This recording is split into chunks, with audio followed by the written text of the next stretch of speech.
Hello, everybody. This is Fernando for the latest aliens and UFOs encounters video.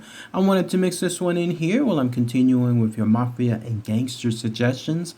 This one is a very interesting twist when it comes to abductions. So I've talked about plenty of abductions happening, let's say, at someone's home, or in other cases in far off lands in some remote farm area and so on. This is one of the first times, though, where I'm thinking it's happening at a military complex or military type area. You'll know about that more here in a minute, but when I was reading this information, it was fascinating because it goes to show that these type of encounters can pretty much happen anywhere at any time. Although there's a little twist of sorts where it could be that this isn't an abduction, and I'll mention that more here in just a moment. But it comes from the reddit.com website. They're from the subreddit abductions.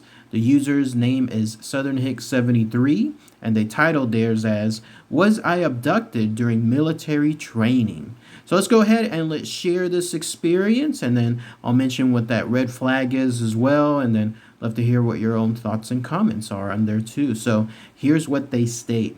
I created this account just to tell this story. This was a very traumatizing event for me, and it's not easy to talk about. I have never shared this story with anyone because I know no one would believe me. I'm going to be vague intentionally to remain anonymous, and this all took place close to 3 years ago. For context, during this time, I was in the military and I was in training for a special operation, special forces school.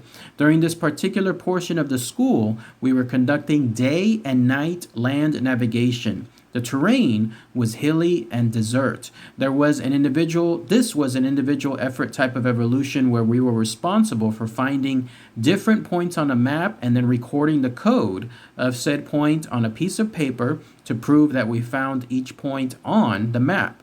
All we would have on us is a map, a compass, a blank ton of food and water in a pack, and a sandbag for meeting the pack weight requirement. We would do this for 15 plus hours during the day and an additional 5 plus hours during the night for multiple days straight. So, sleep deprivation was definitely a factor. On my third night, it's close to 1 a.m., and I'm searching for my last point. I began to hear a whistle noise and then a voice. It was very distinct, but I couldn't understand what the voice was saying. I heard this same whistle and voice a few more times.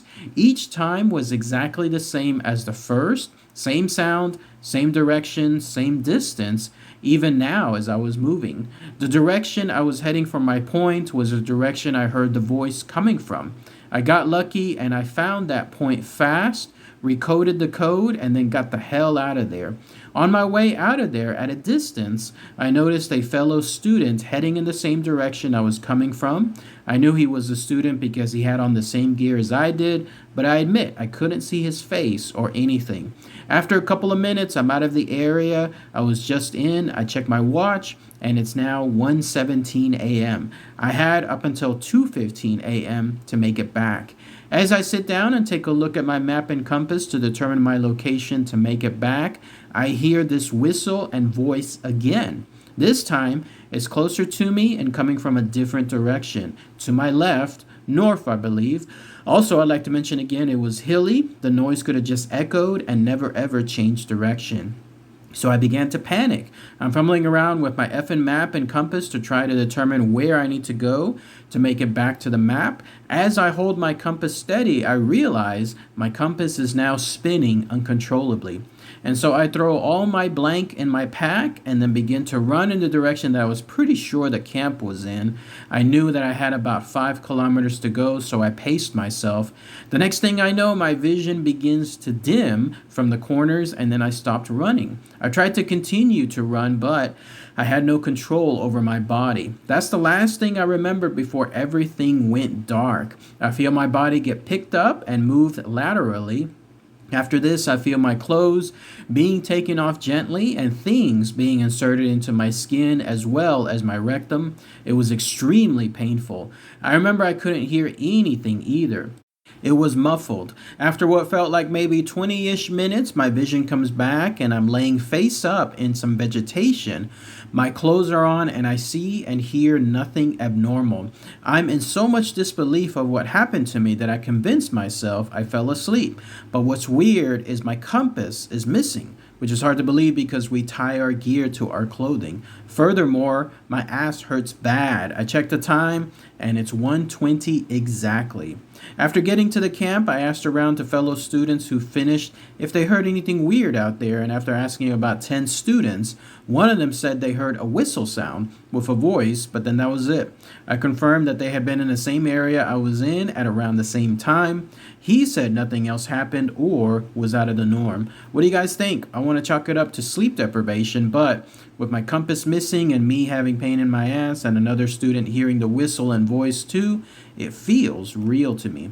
And then that's it. That's everything associated with this encounter from Southern Hicks 7-3. So let's go ahead and let's talk about that here. So yes, first time really that I think I've ever talked about an abduction happening at some kind of military location. Obviously, a lot of the info was left anonymous on purpose, but my gathering was there's got to be like a military complex somewhere nearby, and they were out there in the field.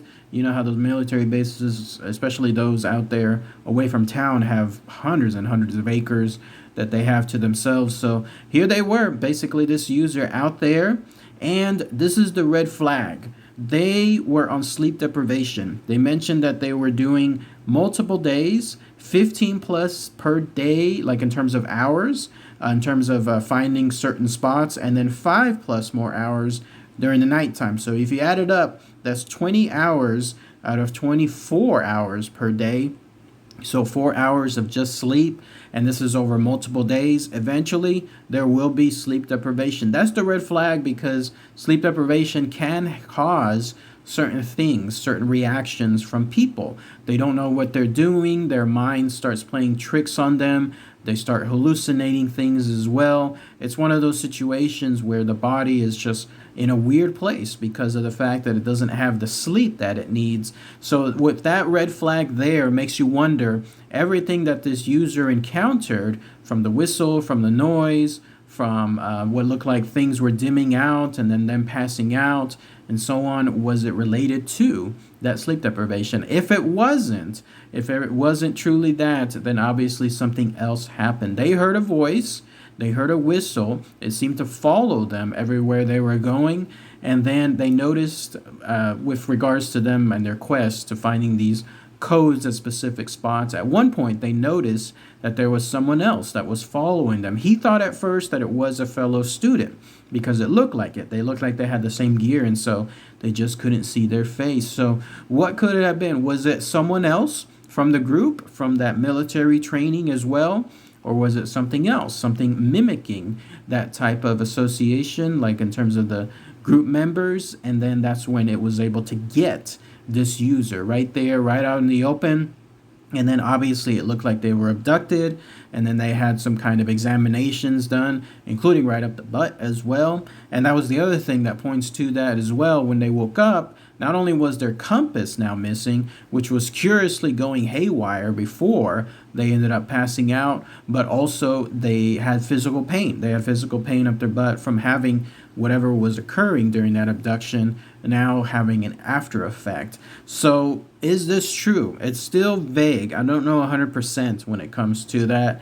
I wish there was more info from some of the other students, other than one of them mentioning that they also heard a whistle and a voice. Who knows? Who knows with regards to that? But let me know. Post it in the comments, guys and gals. Do you think this is the real deal? An abduction at a military training area? Or was it something else? Something as simple as sleep deprivation? All right, everybody. Thanks again as always. Take care. Bye.